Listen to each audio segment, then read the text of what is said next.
Welcome to Cantina Vizsla. For the safety of the bartenders and any other patrons, remember to keep all arms, legs, tentacles, or any other extremities you may have to yourself at all times. So come right in, grab a drink, sit back, relax, and enjoy the show.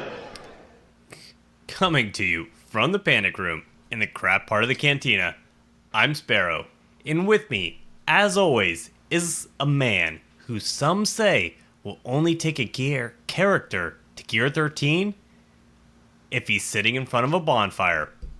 All I know is I call him Stan. I guess I'm stuck at Gear 12 for life. I ain't going outside. Not now. Too much weather going on. Well, fine. You can watch Ricky Bobby burn. You sit outside and be like, I'm on fire, Ricky Bobby. I'm on fire. Oh, man. Hey, you're back. Woo! Yeah, I am back. It's been a while. Decided to go on a much-needed trip. So I went down to actually South Carolina over the 4th. Oh, very cool. Took a couple days off. Decided to get away from everything. I was running out of distractions at my house to keep my mind busy off of things. So, because I went through, finished up my deck. Yeah, it looked really good. I saw the pictures. Yeah, appreciate it. It takes a while, but it actually looks nice. It's functional. Get to enjoy the outside. A little bit of privacy really helps. I'll post it in our Discord. It was over in the Shattered Order Discord. Wink has a do-it-yourself channel. So I was going back and forth and putting it on there. Went through, finished up all the shelving I made. Finally, it's been finally nice out. So I got to stain it, polyurethane it, get all these little projects out of the way. And I didn't have anything else to do. So I was like, all right, well, we'll go down to South Carolina for the 4th. Hang out with my cousins, a whole bunch of little kids running around, climbing on my shoulders, swim in the pool. It was a good time. Yeah, sounds like fun. Yeah. Yeah, how's everything been going with you? Man, been going good. You know, did the solo show, and that was fun. I don't want to make it a habit, so you can't go on any more vacations. Oh man, you're banned. I don't know if it's because of that or I don't know what I'm doing with my life, but now I officially have 5 cats. So you officially have a cloider. I think so. Yeah, it foster fail. You know, our little fluff ball. You know, she still got some issues going on. Not quite ready to send off, so we're just, you know what, we'll just keep this one. Oh, I sure hope you don't try to foster any more cats. Otherwise, yeah, it's over. It's gonna be like watching Bohemian Rhapsody, in which all the cats have their own rooms in this gigantic mansion. Yeah, that's our plan, just to keep, you know, planning for a bigger and bigger house down the road, so we can just fit all these cats in there. You got to have a goal. You have to have a stretch goal, right? That's it. Yeah. Let's see what else has been going on. Interesting day at work today, man. It's fire. Had a bunch of new hires. Yeah, had a bunch of new hires, and a building decided to catch fire. Hey. And I work at a hazardous waste facility, so that's never a good sign. Oh, I not exactly your pain. I haven't seen everything on fire. I just was going through, and with my company, kind of got put in charge of helping move everything around. So The last time they did this, they moved everything out of our facility. So people might have been a little disgruntled taking things apart. Oh. So we had a nice big, I think it was like a 4-inch water main going through to cool our presses that we have. Went through, fixed them all up, thought everything was okay. Turns out they cut it, put insulation back around the pipe so you couldn't tell. They didn't cap anything. So when they went to go through and turn on the water back into the section where it's been turned off, it just started shooting water. It emptied 2 huge water tanks. Shut down the whole plant and was just shoving water out of the end of these main pipes forever. That's no good. No fire. I just soak everything. And I'm like, oh yeah, it's not like at the end of a crane in which all our electrical panels are right there or anything. Yeah, not a problem. I'm sure it's safe. Oh man. Well, speaking of uncontrolled discharge, Oh no, no. Oh, yeah, I was fighting a stomach bug a couple of days last week. That's as much detail as I'm going to give on that one. put it down the pipes. Yeah, I just saw that opportunity for a segue. I had to take it. Oh man, then back into Destiny, they do this thing where a lot of games are doing it now. They have seasons, and at the end of each season, they kind of wrap things up. So you're up against the clock to finish everything before you can never do it again. And then they wrap it up for the year. And, if you do all these, what they call moments of triumph, you can get a t-shirt. So if you beat the game, they give you the opportunity to give them money to buy a shirt. Great business model. But either way, I've been, my lizard brain cannot not do checklists. So if it's on there, I'm just grinding away trying to finish all this crap. I'm just kind of thinking of, if seasons would work in this game and how they could implement that. Because it is a popular feature. I think Fortnite does it. Apex does it. Pretty much every game does it now. But I got to think about it a little bit more. Would that be something you'd want to see? Like, say, this is the official Clone Wars season. For the next 3 months, we're going to be doing this. And at the end of it, you can't do it anymore. We'll move on to something else. Yeah, I actually think I would like that, because let's think about it this way. So if we did seasons, obviously this would be like a Clone Wars season. So the only thing I would think they would have to do is create challenges or like a set of tasks like you were talking about, and having shards associated that to them, kind of like Vader.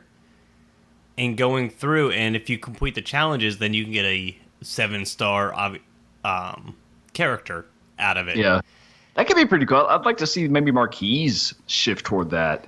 Like, instead of just getting them all in 1 week. Well, I was thinking more if you did a season like that, you would have one tying piece character that you would be going after. But let's say as soon as that season's over, they say, yeah, that character is not going to become farmable until, say, a year down the line or 6 months down the line. And they just come out and say it. If you don't get this character, you aren't going to be able to get him at all. Or, I mean, Fortnite and other games like that actually go through and make it. If you don't get that character, you don't get that character if you didn't participate in that season. But also, it's not really characters. It's more like the skins. So it's not. It's for them. It's not like, as gameplay thing. Yes, they're more cosmetic things than actually gameplay. Mm-hmm. Where I think Galaxy of Heroes could take advantage of it and make it a character or gameplay wise. They would just have to go through and stipulate that, hey, if you don't get this, it's going to be 6 months. It's going to be for so long, and kind of make it a different version of a legendary event. And but you, instead of having a week to get it, you actually have basically a season, which is usually a quarter. So for like 3-4 months. And they're kind of doing this too with the Grand Arena Championship. They're calling these seasons, so it could be maybe an extension of that. And a lot of these games too, they sell the season pass, so maybe that'd be another way to bring back the subscription. So where you get the daily crystals. Well, if you look at, I just saw this on the game I was playing, the auto chess game. Mm-hmm. They have a season pass, and if you buy the season pass, it goes through, say, for like $10. It gives you double the challenges to collect. If you don't buy the season pass, you can't collect on those miscellaneous challenges. So you can't get that character that quick. If you don't buy the pass, you might only be able to get that character to 5 stars. If you buy the buy the pass, then you can get the character to 7 stars over that season. Maybe. I don't know. It's something interesting to think about. I mean, Yeah. this community does not deal with change very well. So, Well, I think they would be fine with that. If you say the season pass was like $20 and it allowed you to get a 7-star character, hell, that is an amazing deal when you think about. that would be, but yeah, that would never happen though. Well, Not for this game. well, why wouldn't it happen? Let's ask that question, because Why sell a 7-star character for $20 when you can sell it for 300? but how many people would buy it for $20 if you have the choice of, hey, you complete these challenges, you can get it at 5 stars. But if you spend $20, you have the opportunity to get it at 7 stars. It's not a guarantee because you still have to complete the challenges. On how many people would actually buy that? Maybe. I mean, or maybe just make the character, not not super meta great. Hey, if it's super meta great, oh man, how many people would buy that $20 pack? Yeah. Or $20 season pass? I'm sure you could throw some other random stuff in there, but actually, no, you wouldn't even have to throw random stuff in there, because if you complete the challenges, you get shards and then probably some miscellaneous crystals or gear or something like that throughout, because you actually purchased that pack. Yeah. But I mean, let us know in Discord what you would want to see in something like this and how much you'd be willing to pay. I'm really interested to see what the community thinks of that idea. yeah, say even $50 for a season pass might actually go through and be reasonable. Yeah, I mean, if they did that per quarter, that's $200 a year. Yeah, for whatever per additional player content. Yeah. Per player, and you go through and you're setting a strict timeline saying that character is not going to become farmable until a year down the line. It could be a very interesting idea to go along there. I mean, I think this it would take what they're doing already and be like, hey, for $100 you can get the season pass that will give you 3 full Gear 13 pieces. Yeah, that would just be painful if they did that. If it was like $100 for something, oh man, right, exactly. That'd be so painful. Oh, but well, speaking of painful, one last thing I got to talk about. Netflix has been treating me good. They've been recommending cool stuff. I've been watching it. The I Am Mother I talked about last week. I really enjoyed. So I got this other recommendation, The Unicorn Store. Have you seen the ads for this one? No, I have not. It's got Brie Larson in it. It's got Samuel L. Jackson.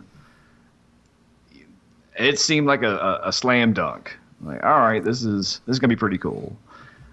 It was not as cool as I wanted it to be. It is very much a kind of an art flick that's not.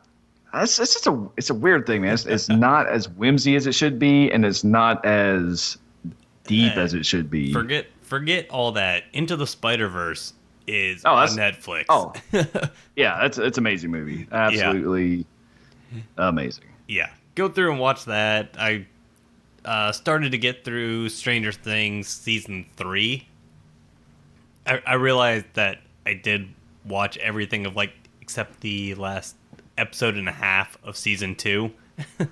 Okay. And I think I did watch it at some point, but I wasn't strictly paying attention, so I was rewatching it and going back through. So yeah, getting through season 3, definitely am enjoying it more than I was the beginning half of season 2. Yeah, season 2 just tried the side quest with 11 and didn't really go anywhere. No. Yeah, I didn't care for it. But season 3, thumbs up. Definitely like it. Yeah. Speaking of things that thumbs up. Yeah. What'd you get done this week? Not a whole lot, but I did put my second Zeta on Bruce. All right. So he is almost to 7 stars, ready to rock and roll this territory battle.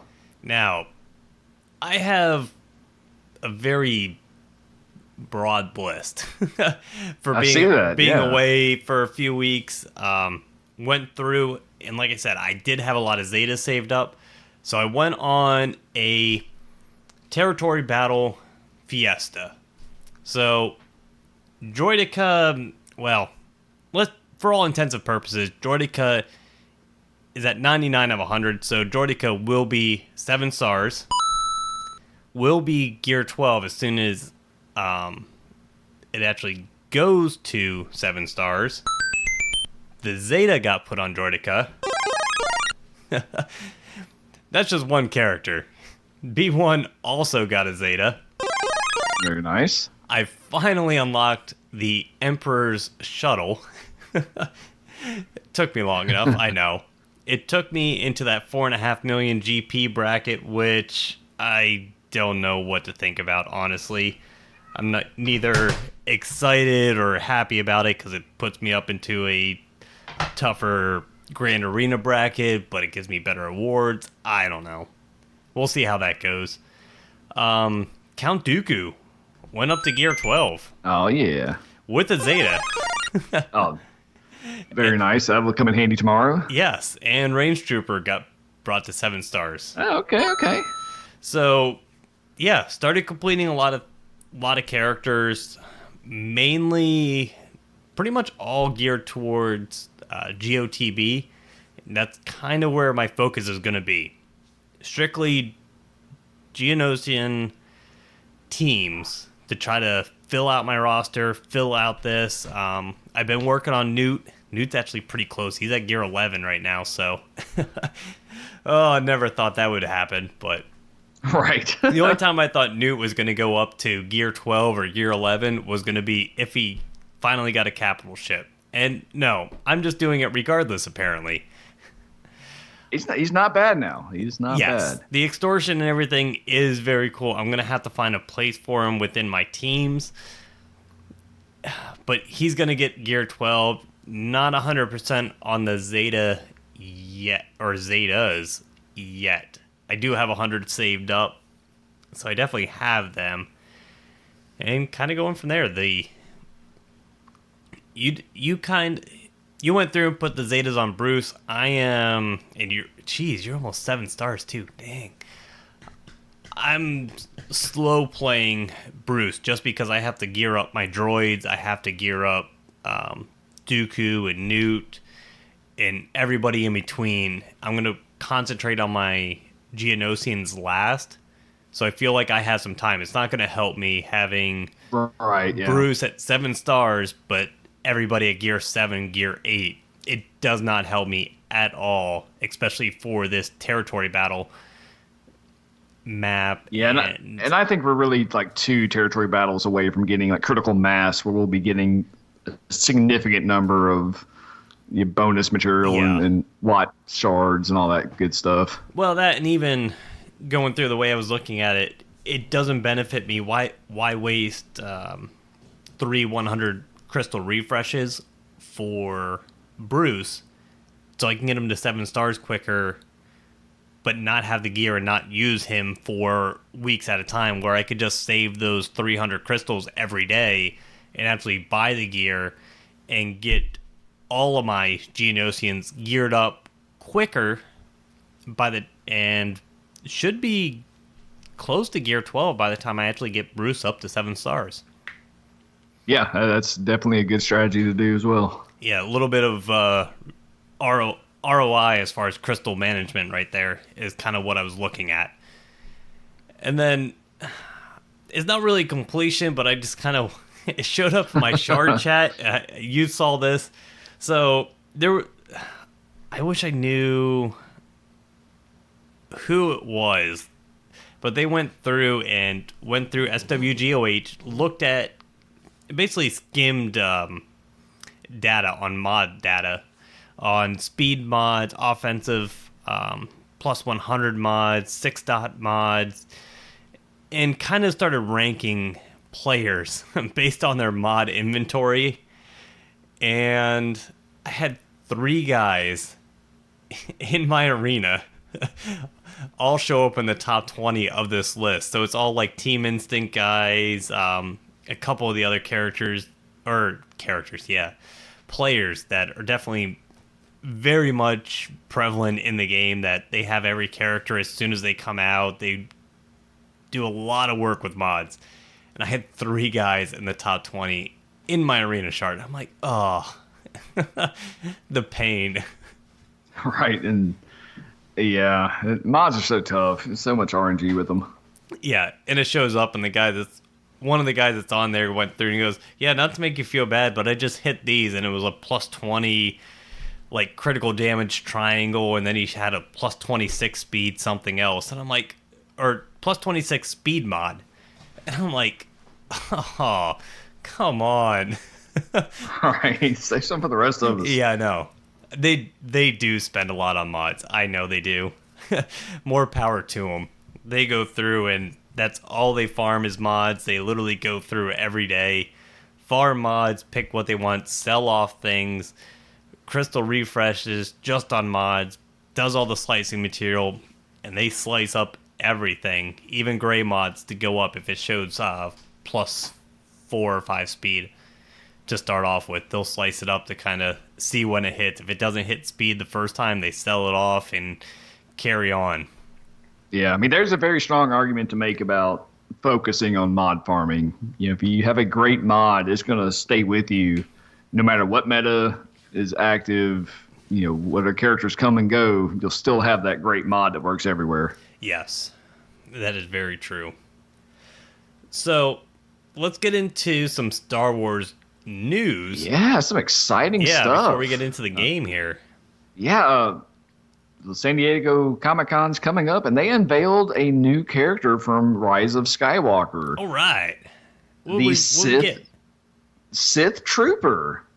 From KOTOR. Awesome. He's already in the game. It's canon now. No, not the old clunky. This is basically a red stormtrooper with some lines on him. Houston, we have a problem. We already have Sith Trooper in the game. Yeah, until we know more about him, I don't know how they're going to tag him in the game. First Order Sith Trooper. Well, that's just it. Are they First Order? I mean, there's a whole lot of lore implications here. Kylo's Red Bottom Trooper. Well, that's just it. Last we checked with old Kylo, he was, you know what, Sith are old and busted, Jedi is dumb. We starting our own club. Let's screw all these guys. We have the Nuts of Ren that no one's seen except for in the trailers. Right. So is he now like, well, never mind. Let's be all about the Sith life, and now he's back there, or is it another faction, you know, within the First Order? Because the armor is very First Order. The helmets follow the First Order design as the way the plates are on the helmet.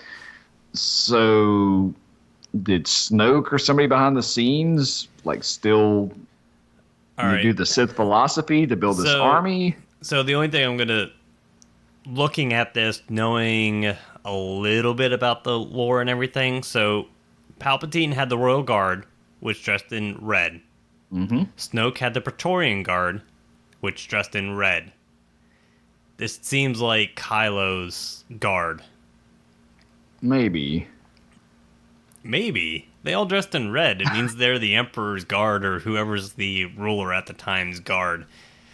I'm disappointed by that. Don't get me wrong. I don't like it. I'd much rather him just go through and say, yeah, I don't need that. I'll just have my Knights of Ren do that. But, you know, whatever. Well, there are other characters in the First Order that dress in red that aren't a guard. There's the pilot from Resistance, Von Reg, I believe. Yeah. And there's another one in the Phasma book, which I have not read yet. I've heard about it. So there are other red armored stormtroopers that aren't necessarily Sith troopers. Yeah. We'll have to see where this goes. I'm curious to see where the game is able to take a lot of this. Yeah, it'll definitely be in the game. This is at the Well, very least, we just a marketing character. I we mean, he is thought that already we thought of that about the Praetorian Guards, which was all over the marketing. We thought about that with the Knights of Ren, which were all over the marketing. And guess what? Aren't in the game. right. Yeah, true. But we do have Special Forces First Order TIE Fighter pilot. Yeah, that was the true hero. That's right. Not Um, so much better than Praetorian Guard, right? yeah. Well, I'm curious to see where this goes. This definitely piqued my interest. Piqued your interest? Picked. Pikmin. Pick your friends, pick your nose. Pikmin was pick your friend's GameCube. nose. Please continue. Right. We got an unaltered theatrical screening of the original New Hope. They had some sort of event where they played Rogue One that led into the unaltered version of A New Hope. Huh. So is that one with without the digital editing and the changes? The only change was they added the subtitle of A New Hope. Everything else was the exact same as the original theatrical screening. So who shot first? Han shot first. Han shot first. See? Yeah. Canon now. So, yeah. Now, it took special permission from Lucas to do this. So, we talked about in Discord, I mean, they're obviously going to do some sort of Skywalker saga box set, when the home release comes out. So with Disney owning the movies now, would they be able to release a version of the original trilogy without all the special stuff? And this maybe kind of complicates it. He may still have some sort of rights to that we don't know about. Yeah, we'll see. It definitely leaves it open to the possibility of having both versions in a box I mean, set. The fact that he was open to showing this and the fact that a quote, from the story, a pristine print of the movie exists.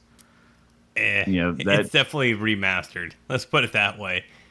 Because they found in the archives they had to redo all the lightsabers because the lightsabers basically completely, the coloring from the lightsabers of the original print did completely fade out.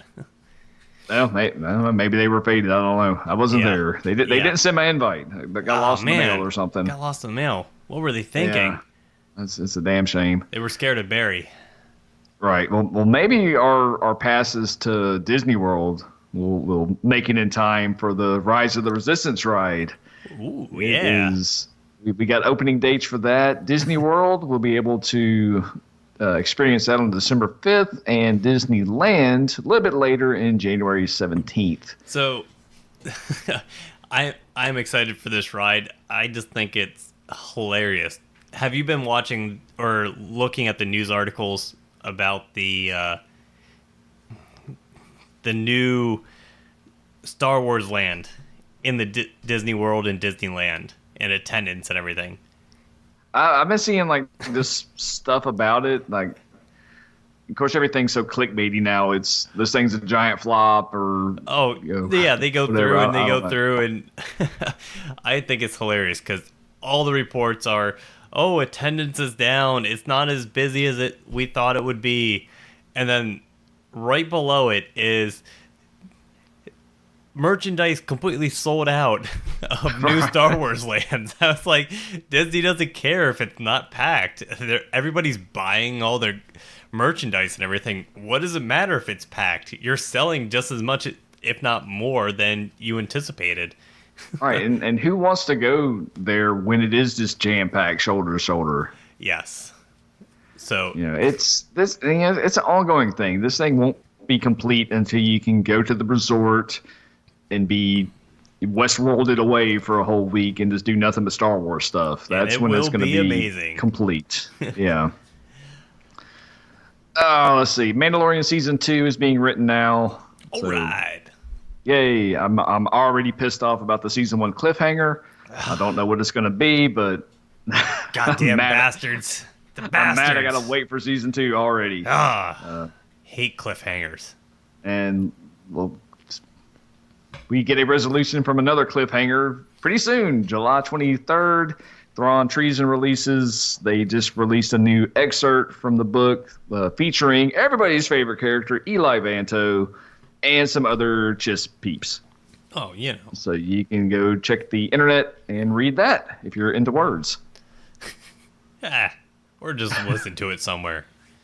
Yeah. Okay, I'll Google definitely Translate be to getting the talk audio. to you.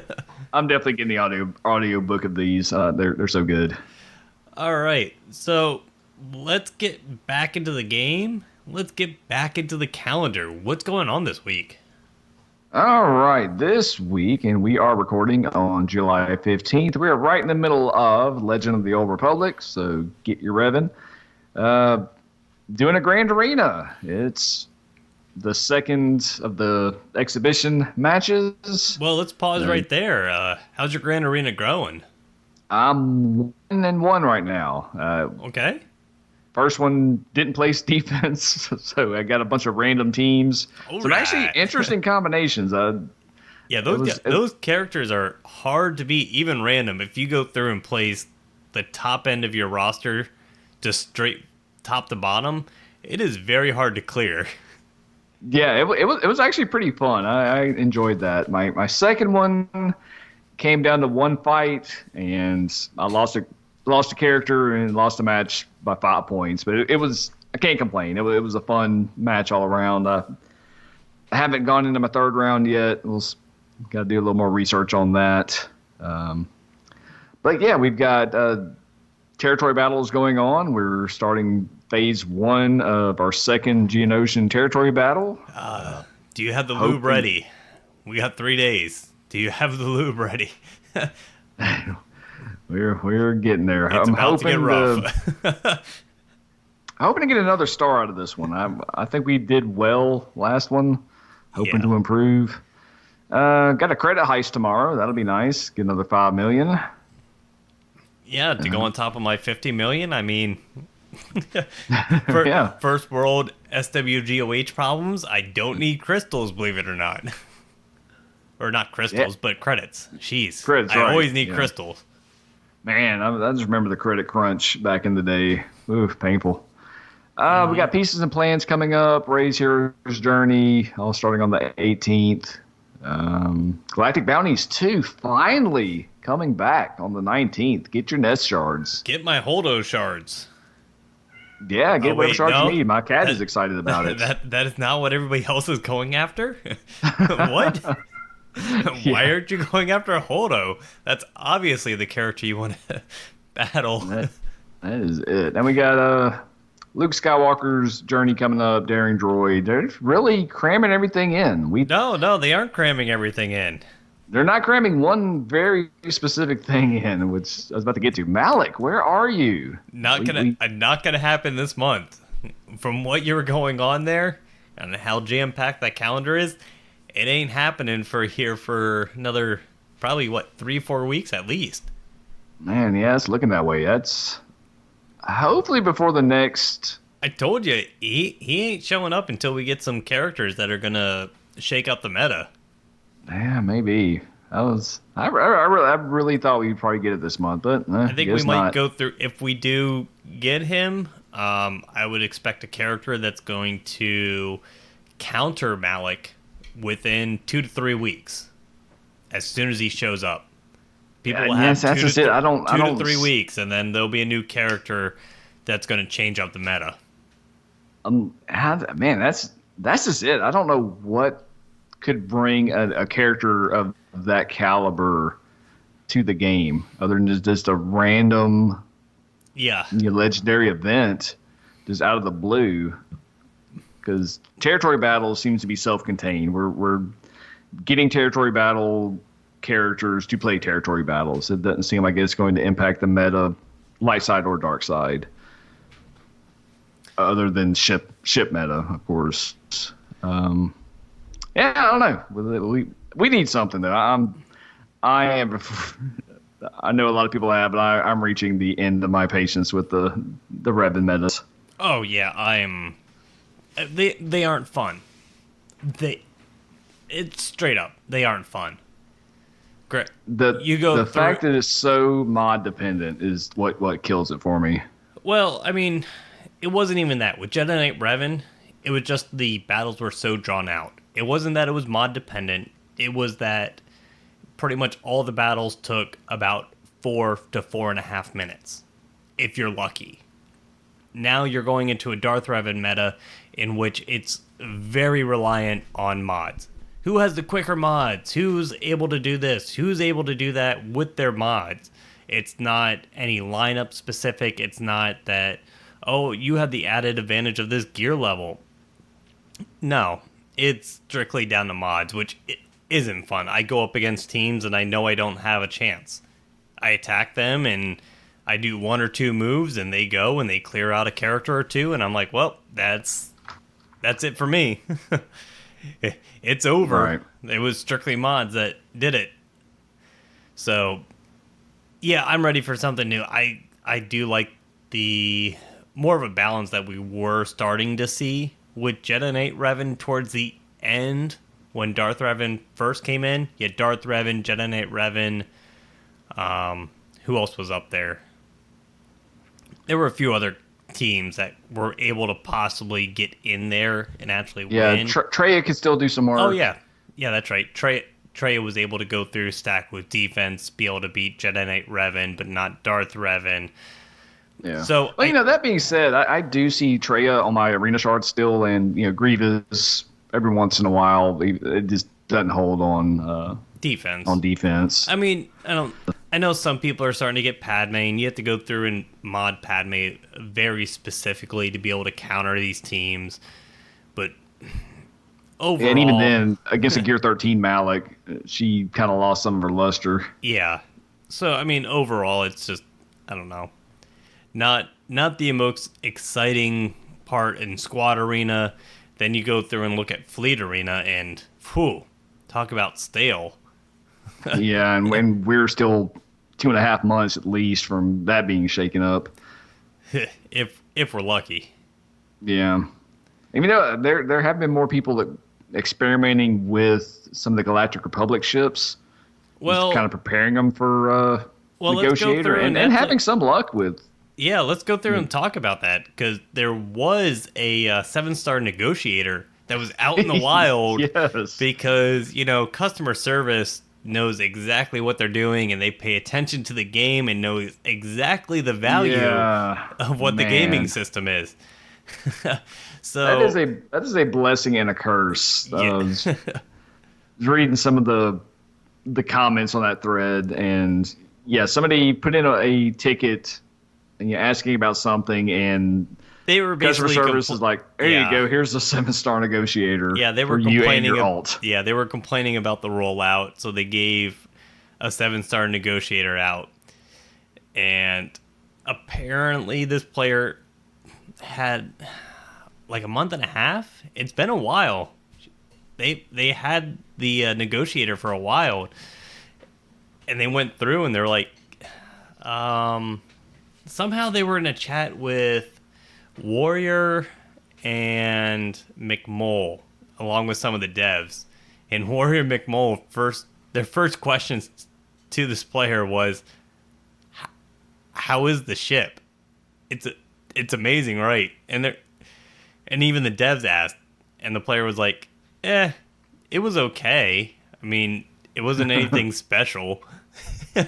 Nice. So I don't know if it's actually gonna everybody's hopes on the way this ship is worded to be able to go through and counter the Millennium Falcon and Houndstooth, whether it's actually gonna work right now, or if there's another ship or two that's designed for the Galactic Republic to come out yet that's going to make a difference. I can't see him releasing another Galactic Republic ship. Yeah, I'm seeing Capital ship. Yeah, ship. Yeah, maybe so. Yeah. I don't know what the new. I would imagine there's going to be a couple new clones. I mean, Shakti could get a ship.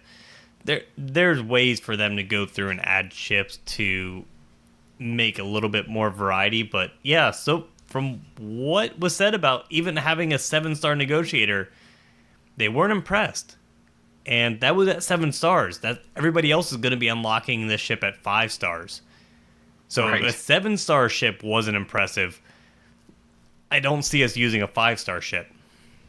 They still got some time to tweak it. I mean, they do want this to be a prestige award, so we'll see how Yeah, it turns out. we'll But yeah, see. this player just got super harassed and reported for cheating and just all kinds of stuff outside of their controls. That was kind of unfortunate. Yeah, that was But very unfortunate. There's no way to cheat the game when it comes to character unlocks, yeah, especially I one mean, like but that in which you're just getting currency from an actual game mode. There's no way to cheat that. yeah, but that was yeah. But CG, if you need more ambassadors to try to stem the negativity, and you want to go ahead and give me a 7-star Jedi Luke, I will be the lightning rod for the community and just try to help out there. He'll So Stan will beat the light at the end of your tunnel. that's right. I'll just focus all the rage and do something with it. I don't know. He'll lead the way. Speaking of rage, got a little bit of rage, I guess, for this. They are making some changes to Gear 12 farming, Woo! which, like I said, nothing is free. CG will give it, then CG will take it away.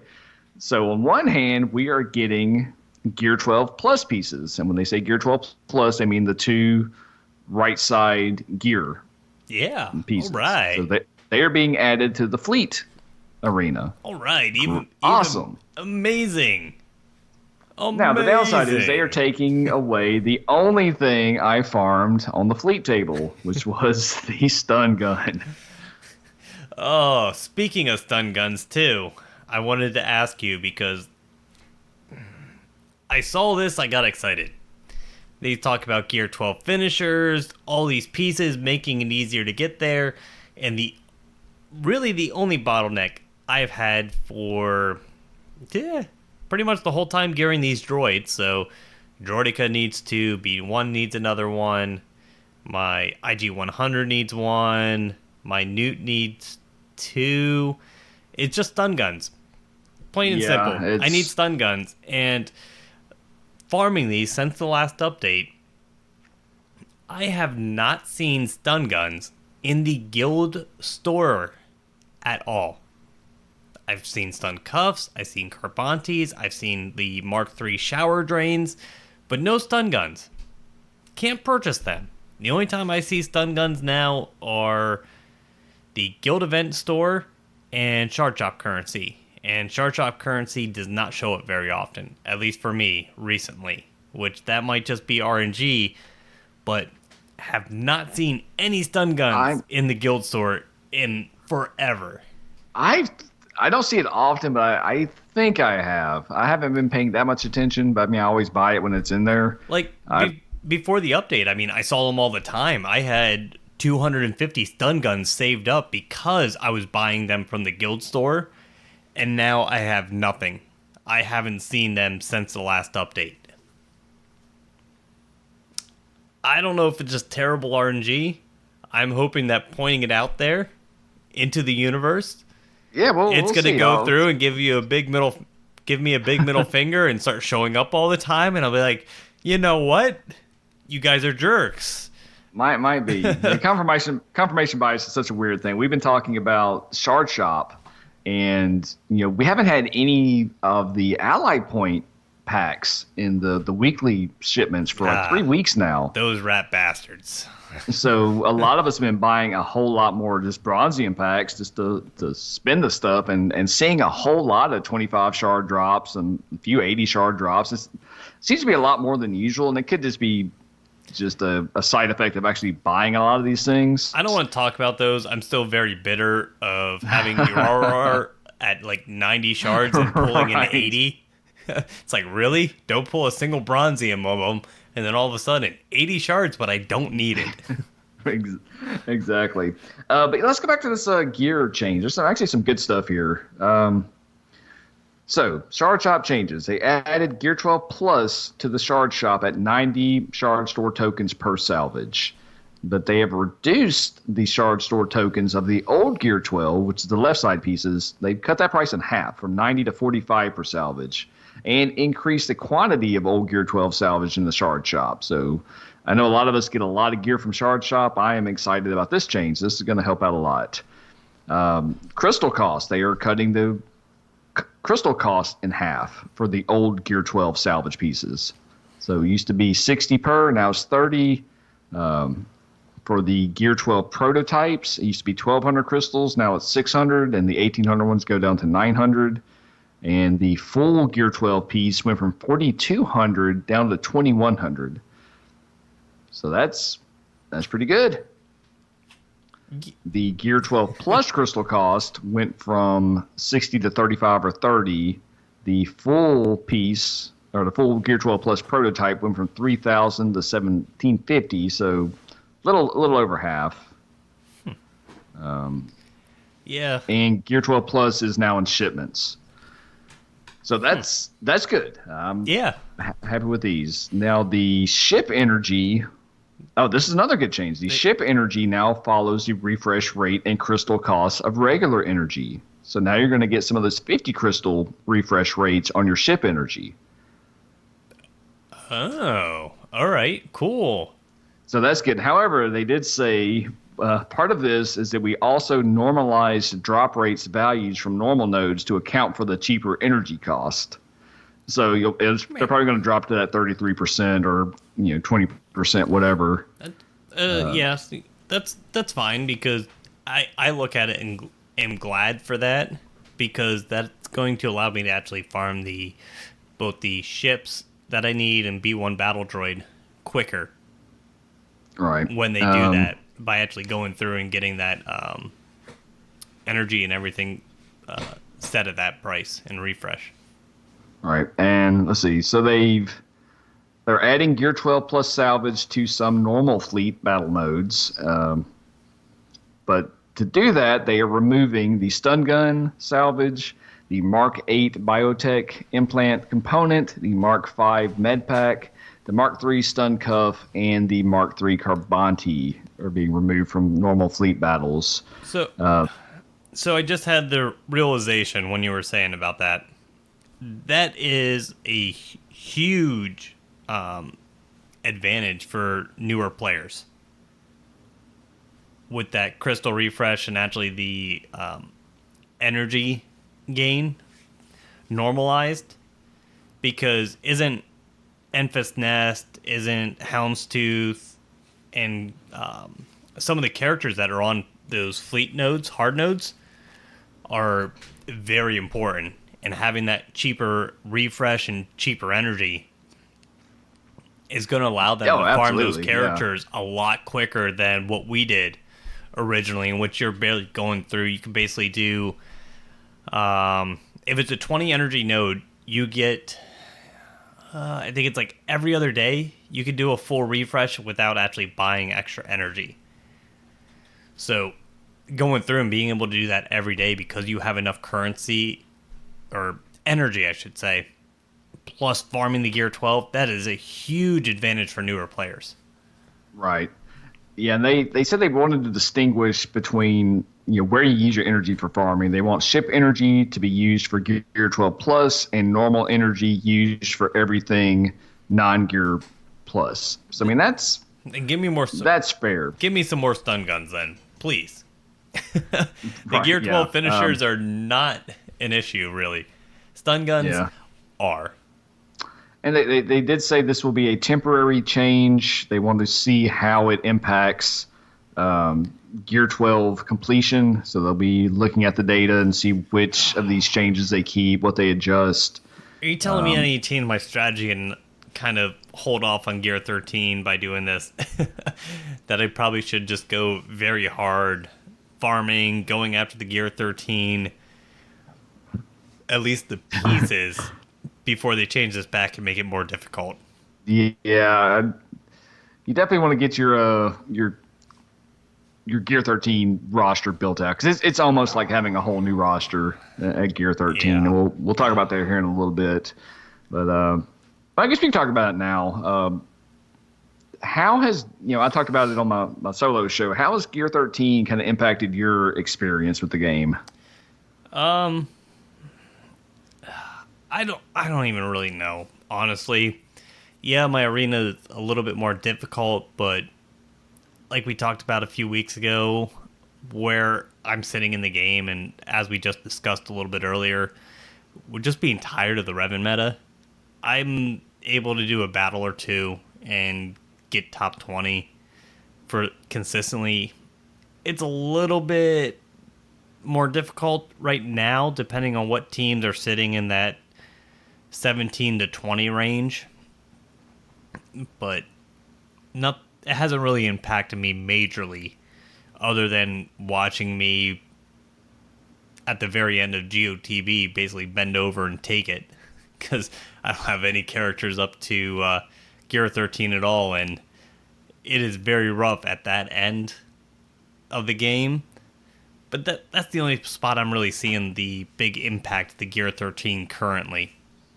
Yeah, Arena, I mean, top players are all Gear 13. I can still kind of compete there. With my mods, I'm not hitting first anymore, and I'm okay with that. The biggest impact I see is Territory War and Grand Arena. I mean, we got just our ass handed to us in the last Territory War, Gear 13. You go up against a sandbagging guild because Gear 13 doesn't add that much GP overall. Correct. And yeah, we went up like I said, against Hut Cartel Alpha. Yeah. And yeah, when their front wall is 25 Revens or Darth Revens, all with at least 3 characters at Gear 13, with a very large portion of them, all 5 at Gear 13, makes it very rough to get through. I was able to go through with my Darth Revan, take out Darth Revan and HK-47, and then had to go through with a separate team and clean up that mess. But yeah, it's a different animal. That's for sure. It changes everything up. Yeah, I mean, certain teams, if you got a Gear 13 on there, if you're in Grand Arena or Territory Wars, you're just not taking them out. If you don't have a Gear 13 counter, you're kind of just done. Yeah, so I probably should mention that those teams that I had to go through and take 2 teams to go up against were out of the zone of 24 Revens. There were only 4 left, all Gear 13, all with ridiculous mods. I didn't feel bad about taking 2 battles to actually go through and compete against guys. All of those guys were getting first in arena like every day. Yeah, so that's happening. Man, I think it's going to be temporary though. I mean, obviously your arena. Yeah, I kind of figured this would happen. Your arena meta is getting Gear 13 first, and then from there you're going to slowly start seeing these Grand Arena Territory War teams hit Gear 13. Went up against a few Gear 13 Han Solos, which is an absolute monster. So I've been debating this with Gear 13 because I haven't really been focusing on Arena, and Grand Arena is more my speed because I like the chess match of who you place on defense, which character or what team you use against specific characters. What do they have on the back wall? I like all that strategy, and going through and wasting all. I don't know if wasting is actually the right term, because putting Gear 13 on all your arena team is beneficial. But are you going to get a better ROI if you're going through and specifically taking 1 or 2 characters on like all your Grand Arena teams and taking up to Gear 13? So like Night Sisters, taking Daka, taking Zombie, taking Mother Talzin to Gear 13 would be huge with the advantage they get. Taking General Grievous up to Gear 13 makes a huge difference. Right. Like you said, Han Solo or even Chewbacca, getting them up to Gear 13 and having them hit like a freaking Mack truck even more than they were makes a huge difference. I would imagine Jedi training Rey would be another very good candidate, or just regular Rey. Yeah, or CLS, any Yeah. legendary characters, any Well, I was well, trying to think of like characters within those teams. Like usually CLS, Raid Han, and Chewie all go together. So oh I'd yeah, probably yeah, do yeah. Raid Han or Chewie in that team over CLS. JTR, I would probably do Boss could be JTR or interesting. Ray. Yeah, Bosk would be. Bounty hunters would be in general. From what I saw, Aura Singh got a huge increase in damage. She would be an interesting one to take to Gear 13 for her damage. Candrass would be another one. Oh, you've seen those videos, right? Yes, yeah. Candrass going through would be a good one in a Karth team. Wampa would be a good one. Nest would be another good one. And if you go through and say you have 6 or 7 characters at Gear 13 for Grand Arena, just having that one character well modded in a defensive team, you may actually get a lot of defenses because people aren't ready for it, or they're going to overcommit a team to that character and then hurt themselves further down the line because they overextended themselves to get rid of that team. Yeah. Now here's the I don't know, kind of kicker on that. There's a lot of discontent with I guess, some of the community right now with Gear 13, with it being kind of pay to play, and with this change to Gear 12 farming, with kind of the matchmaking and all that. Yes, spenders have an advantage right now, and you kind of would expect that to be the case, but it's not going to last forever. If Gear 12 farming is increased, at a certain point, all of the good characters worth getting, we'll be able to catch up before they do Gear 13 plus or whatever they're going to do next. So at a certain point, the free to play will catch up. Yeah, definitely. I mean, this happens anytime they release new content, Yeah. especially when it comes to gear, level cap increases. Six dot mods was another example of it. The spenders are going to have an advantage for a time. Yeah. And then, I mean, it does suck right now, and it is frustrating, and I get that, but I'm seeing a little longer term. And there's still things that the free to play can be successful in, Geo TB, whatever. yes, Yeah. it will level out in time. Right now, just like anything, new content is going to have some growing pains for the free-to-play players until that farming and everything kind of gets ironed out. So I know you talked about it a little.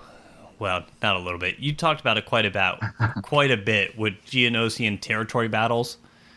Yeah. Anything you wanted to add to that? Yeah. So my takeaways was I'm very happy with the way they laid it out for the actual GP and the points that you were getting for completing waves of combat missions. Combat missions makes a huge difference. It's not strictly pure GP of a guild anymore. The more combat missions you complete will allow you to actually get those stars, which is exactly what we were asking for the whole time with Hoth.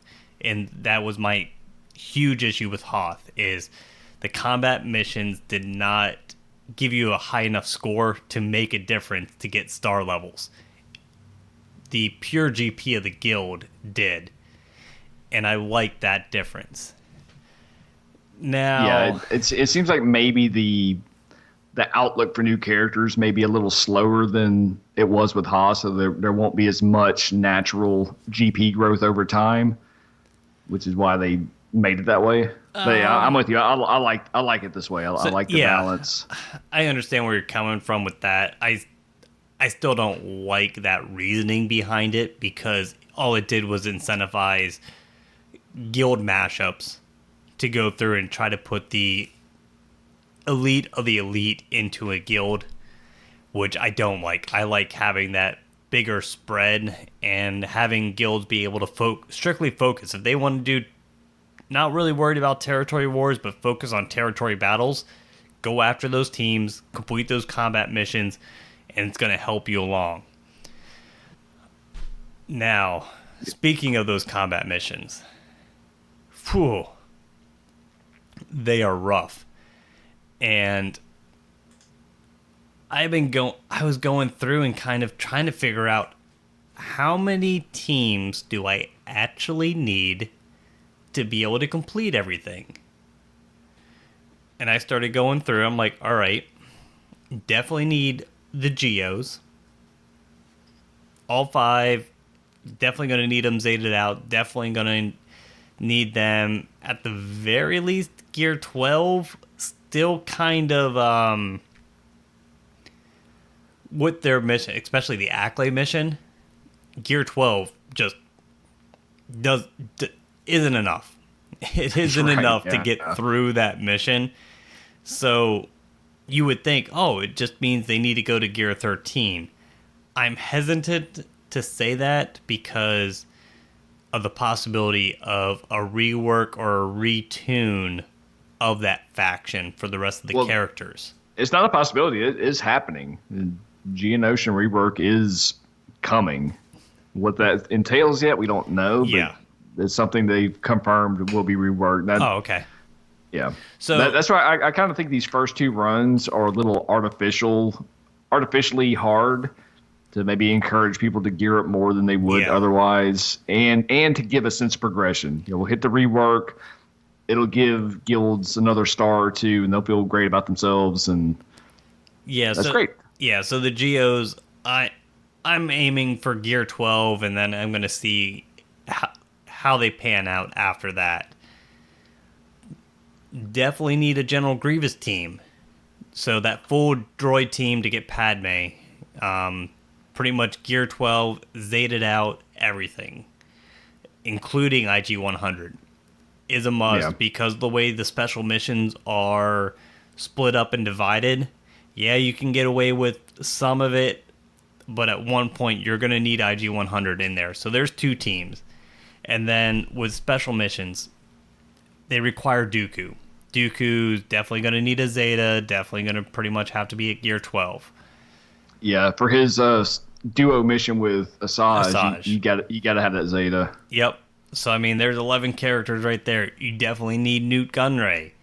That's called out. So there's 12 characters right there that pretty much all have to be Gear 12 if you want to finish any hopes of finishing the missions. And the General Grievous team, you're probably good for the first 2 phases, maybe the 3rd. The 4th one, you're going to at least have to have a couple characters at Gear 13 to be able to go 4 for 4. After that, you're looking at the only teams that I really saw that even remotely worked for the first 3 phases were Darth Revan and Traya. Right. That's it.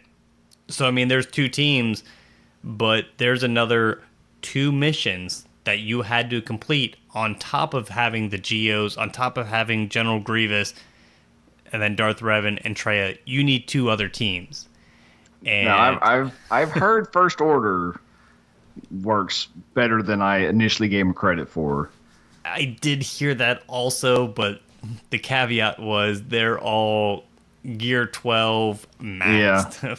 five pieces of Gear 12 on them, and they were doing okay. So Gear 13 will probably push them over the edge. So that's kind of not so much an outlier. Any new character that comes out with Rise of Skywalker will help them in Resistance. Correct. So Night Sisters kind of suck. Not exactly. Well, the first few phases you do okay. The later on, when the tenacity is so high, you have to have that platoon. No. You just have to know how to play. Come on. Oh, I gotta get good. School me. I still don't have what it takes. I must train harder. Yeah, so take me to night school, sister school. So with this, you need the platoons filled. When you use that bombardment, it throws tenacity down on it, on the other team.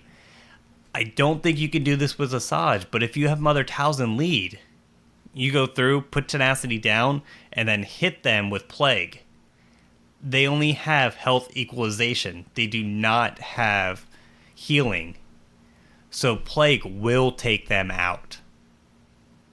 Yeah, I'm not guaranteeing that's going to be a 4 for 4, but doing it that way, I was able, and I don't have Mother Talzin Zeta on her lead.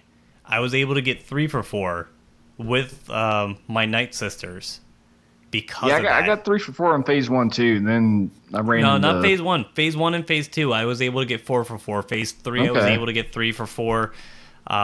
Phase 4, I was able to get 2 for 4. And I was down to the last couple characters, which if I had Mother Talzin's Zeta lead, in which calling in everybody to assist, and then if you kill a character, they get revived, I would have actually had that team come back to life, and I would have been able to get into the third phase.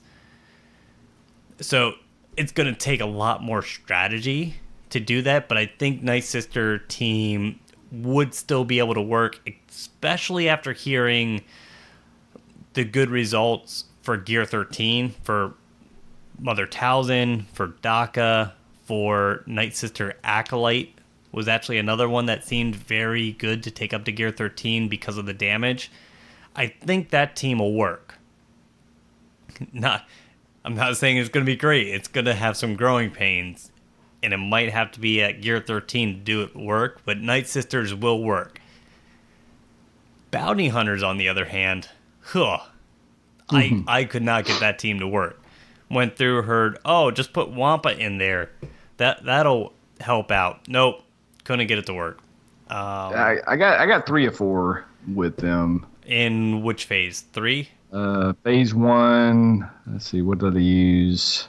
No, in phase 1 and 2, I got 3 or 4. Okay. The Bounty Hunters.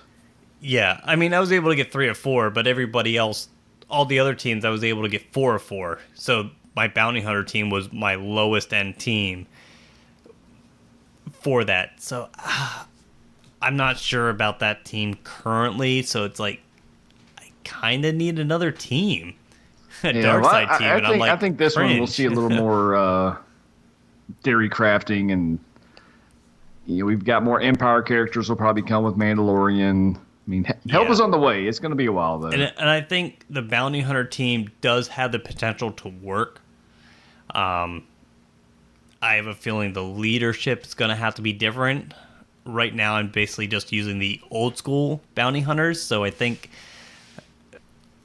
if I had to go through, I would need Bosk, I would need Django, Boba, Embo, and probably Dengar, just because they're a little bit tankier. And then might actually have to do a Django lead over a Bosk lead to be able to get through this. So it's going to take a different type of lineup than your traditional just Bosk lead, Bounty Hunters, hit auto, and go 4 for 4. So yeah, for sure. That's pretty much where I'm at. I was just trying to go through and list out all the teams I needed, and I was just, I was overwhelmed as far as that goes, especially after thinking about the need of what characters are going to have to go to Gear 13 to be able to get that last phase done. Yeah, it's gonna be a while. Well, other than that, overall, I like the Geonosian territory battle. The downside that I do not like, those damn missions take forever. They do, yeah. I don't have an hour and a half to sit down and try to do 4 or 5 battles. Holy jumping. It's 4 waves, and I can do all my waves in Hoth, 6 waves in Lightside, all of them, in the time it takes me to do half of one of these in Geo TB. Well, hey, in bright phase side, 1. phase 4, those battles go by pretty quick. Yeah, because you don't even hit anything. You Exactly. sit there and go, Well, let me hit attack. Oh shit, everybody countered. Oh shit, everybody's dead. Okay, well, that was interesting. Yeah, kind of like that accolade mission the first time. Yeah. It's like, all right, here we go. Everybody's dead. Yeah. All right. That is my only complaint about it, and like trying to go through and you're trying to attack and it's like, it's over the fourth. I got stuff going on. Just let me get through this real quick. And I'm like, it just keeps going. And I'm like, Right, oh yeah. my, when is it going to try- end? It isn't fun. I'm getting destroyed. Someone especially finish when me you know, off, please. You know you're losing. It's just a slow bleed out. Yes. Where like I was fighting Shock T today, and I get her down to about 33% health. She had another clone with her. Get them down to 33% health. They do their little regen thing, and I was using my Grievous team, so I was running out of B1s, just going back and forth, and just slowly dying. Yeah, I get to that point, I hit auto, and it still takes auto forever to get through the missions. I'm like, Right. come on, I know I'm dead. Just die already. And Yeah. even auto, it takes forever. And I'm like, oh, jeez. But Okay, well, we don't want to take forever, so let's. Anything more for Geo TB? no, that's all I got. Like I said, I'm still working on, and we'll let everybody know kind of what the ideal lineup, as far as what teams I think you'll need to be able to go straight through Geo TB. Yeah, And how many I think teams we'll get a lot more theory crafting this week from our second run around. Yeah. We had some listener questions. All right. All What right. we got? First off, Big Deal wanted to know: have we experienced any guild drama or anything interesting? He told us a story about some of their drama. I won't repeat it on the air, but it was. Everybody loves some good guild drama every once in a while if you're not on the receiving end of it. Oh, I guess we haven't had any like major guild drama. I go through and just kind of my personality, I'll go through and actually sit back and I can see what people are doing, and it frustrates me. So it's more guild drama in the sense that there's a certain group of people in our guild currently that'll go through for any of the raids. Oh, don't use this team, don't use that team, don't use this team, and it's only It's always the people that finish top three five. that don't want it. Yeah, top 3, top 5 every day in the raids are the ones that don't want people to go through and use different strategies that came out because they don't think it's fair. It's not. It's like, get over yourself. Just admit it. You don't want to lose your top 3 or top 5 position. You want all the Exactly. gear. You don't want to help out. You don't want to see that one person randomly in the guild go through and be up there for a couple weeks until they patch something because they thought it was fun. And Right. they go through, and if you run a team and you usually aren't in the raid and you jump up in there with a huge score, all of a sudden Discord blows up. I told you not to use that team. You can't Yeah. use that team. We went over this. You can't use that. And I'm like, dude, even if they use the team, get over yourself. So Right. you might not get top 5. and then also complain that everybody in the guild hasn't geared up all their characters to gear 12 plus, to gear 13 for territory Yes. war. Well, guess what? They don't have the gear to do it because they're not finishing in the top. Yes. So, I mean, to me, that is guild drama, and that's really Yeah. just the top. I think from what I've seen, it's everybody's top-end players in raids tend to do that because they try to secure themselves in those top spots, which is fine. I just don't like them going through and trying to, when they freak out and try to hold everybody else back for being able to take a couple of those top spots every once in a while. Yeah. I haven't had any like real bad guild drama in a long time. Probably off the top of my head, first thing I can think of is we had a guild leader before they allowed guild leadership transfers, just went AWOL. just Yeah. quit playing. Like He didn't would quit have, playing. He did not quit playing. yeah, He just going through played, he got his 600 in every day. He just would not talk to anybody, so we couldn't do yeah, just anything. going through some things. I mean, I'll give him that, but like you have to be able to do things in the guild, launch raids, move people around, get people back in, Not even launch raids. We didn't have that problem. We yeah, had a problem just- of making people officers. right, yeah. We were down to like 2 officers, or no, we were down to like 3 or 4 officers, and I was running 2 of the accounts. Right. So we Was just not ended up having working to out very well. just basically had to make a whole new guild just to be able to do stuff. Yeah, we had to make a whole new guild, fill it up with guild currency, and then start moving everybody over and kind of shuffling people around because we needed to switch over the guild leadership, and he just never responded to us. Hey, Yeah. we're doing this. This is the reason why, and just never heard anything from him. Yeah. Oh well. Second, well, there's also some guild drama going on with the results of the first Geonosian territory battle. Some of the guilds found out they weren't as good as they maybe thought they were, and real mad about it. Yeah, I've definitely seen that, especially guilds that are. So we got 27 stars, and I've seen guilds that have a higher GP than us get 20, 24.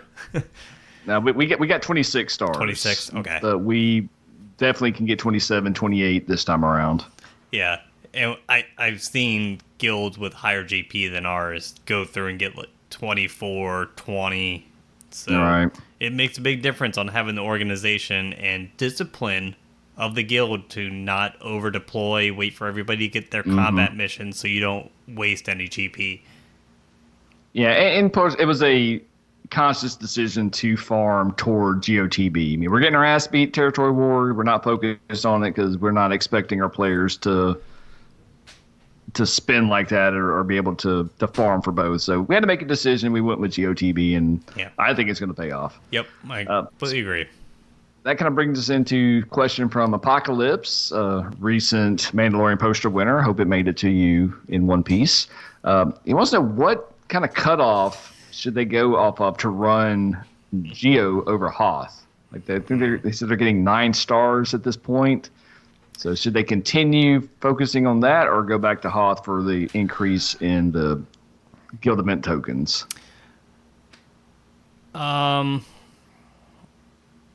Personally, I think I would go probably back to Hoth. I would look at the cutoff, not so much the guild event currency, but crystals. If you get more crystals by running Hoth over Geo, go with Hoth.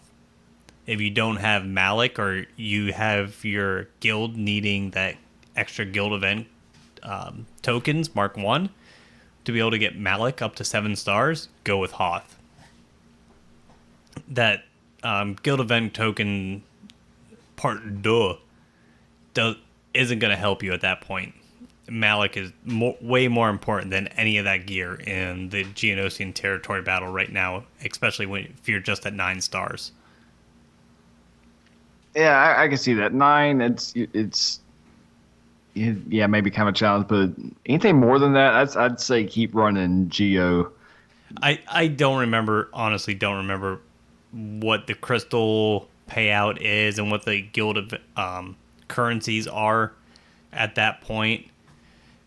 But I would figure out that point, figure out what you're making in Hoth, how many stars you're getting, and compare it. Are you getting more currency in Geo over Hoth? Are you getting more crystals over Geo over Hoth? And go with whatever gives you the most currency and crystals. Okay, fair enough. Drew wants to know, are bounty hunters basically old news since they don't have a special mission on Geonosis? So once you've got your Chewie, can you ignore bounty hunters? Ooh. I'm going to say no. They are such a good team in Grand Arena and Territory Wars. You've got to have them. Yeah, I think right now you still have to focus on them. There isn't a replacement team for the amount of teams that you need that we were just discussing earlier. One of your dark side teams pretty much has to be bounty hunters. I don't know how to split up the teams otherwise.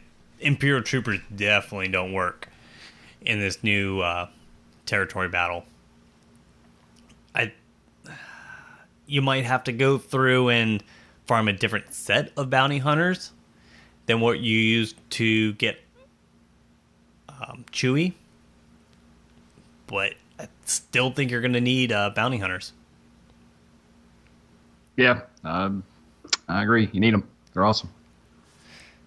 All right. Last question comes from Question Man Extraordinaire Cotman. All right. Who doesn't have a Zeta that needs one? Doesn't have a Zeta that needs one. Do you have one? I need to look at the roster real quick here. I'm looking at my roster now. Trying to get to my characters that don't have Zetas. Oh man, I mean there's a good portion. I'm trying to even think of characters that are just There's so many not good Zetas. there are so many characters that actually, for the most part, a lot of them do have some sort of Zetas. They may not be good, but they do have Zetas. You know what? Riveting. You know riveting what? Radio. I'm going for our boy Urs and going Yor. Needs a Zeta. Yor needs a Zeta.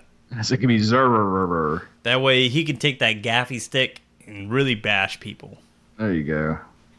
The gaff attack.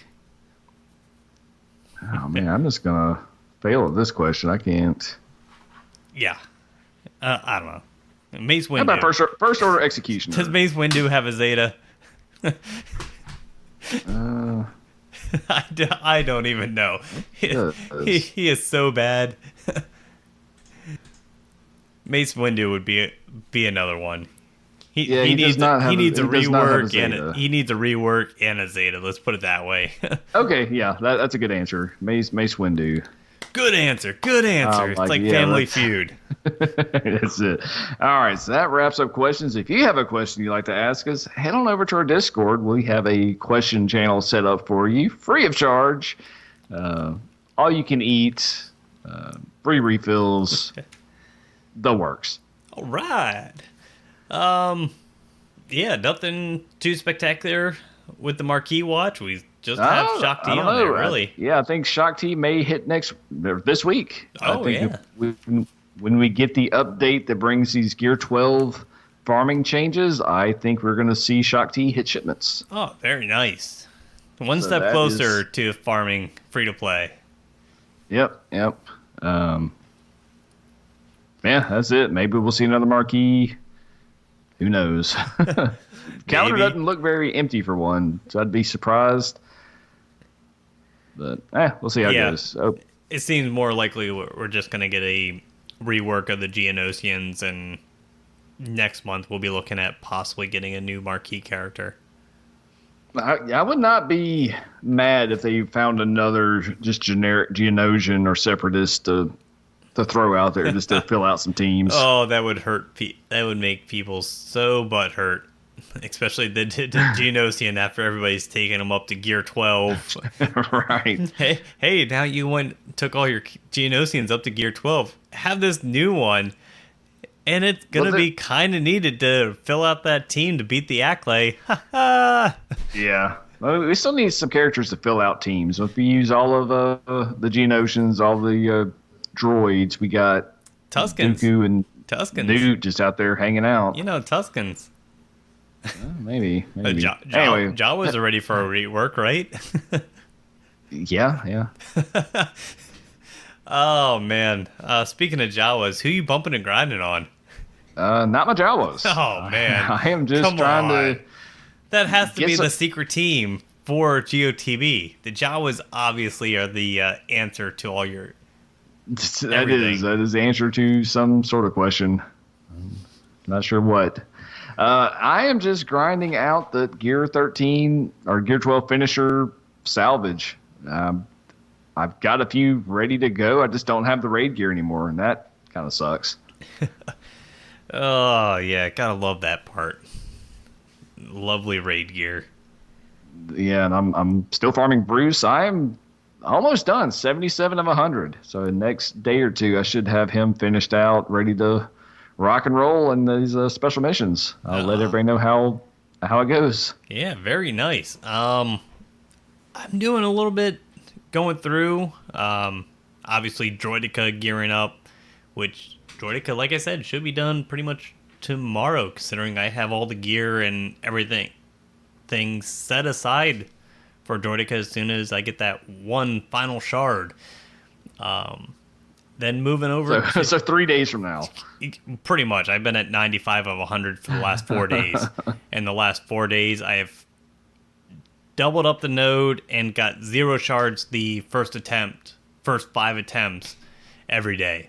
So That's painful. Yeah, it's been very rough the last, well, I shouldn't say 4 days. It's been the last 3 days. But either way. Then moving on to ships. Going through, doing Emperor Shuttle with the hard node, Sith Bomber.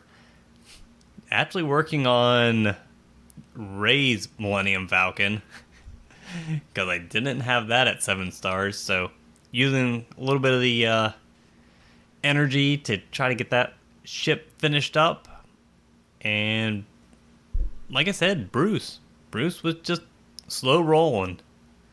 Going through nice and slow because not going to have any of the other Geos geared up in time. And I'm not spending any of my new event currency on any gear or the negotiator yet. I'm sitting on it and I'm going to see how it plays out and kind of go from there. I'll get a stockpile and then figure out what I want to take to Gear 13 and whether I want to go after the negotiator, gear, or if they throw another character into that store. Okay, that's fair. I'm going all in on negotiator. I'm at, obviously still sitting at 20. Well, I look at it this way. I can buy shards for the negotiator right now, or I can save the currency. Either way, I don't have the ship. It doesn't matter. I'm not getting anything, and this just leaves me, gives me a little bit of flexibility. So you don't want to put 10% down as a pre-order on your brand new negotiator? You'll get it on release day. Nope, not at all. I'll just go through and wait a day or two and wait for it to come back in stock after release day. Oh, man. All right. So, on that note, let's wrap everything up, get on out of here, and hope for some good news. Yeah, yeah. We all need good news in our world. All right. Speaking of good news, leave us a review on iTunes if it's good. If it's bad, leave us a review anyway. Or whatever podcast of our choice. It helps us grow. Check us out on thealliancegaming.com. Join our Discord. We have all kinds of fun. We are talking about Resistance and Niku and all those cool characters. Email us at cantinavisla@gmail.com. And if so inclined, head on over to patreon.com/cantinavisla. Throw us a buck or two. We really appreciate your support. You'll get access to all of our Patreon channels, Grand Arena Recon, just Not the Panic Room, the hangout sessions on audio before we record, all kinds of goodies. We have drawings from time to time. You'll be entered in those. The possibilities are just endless. The realities are not, but the possibilities are, damn it. Oh, that's right. Everybody likes endless possibilities. Right. So, just like in endless possibilities, I mean, when you're locked in the panic room, anything could happen outside. So, let's get on out of here, figure out what's happening in the real world, and until next week, guys, later. Yep.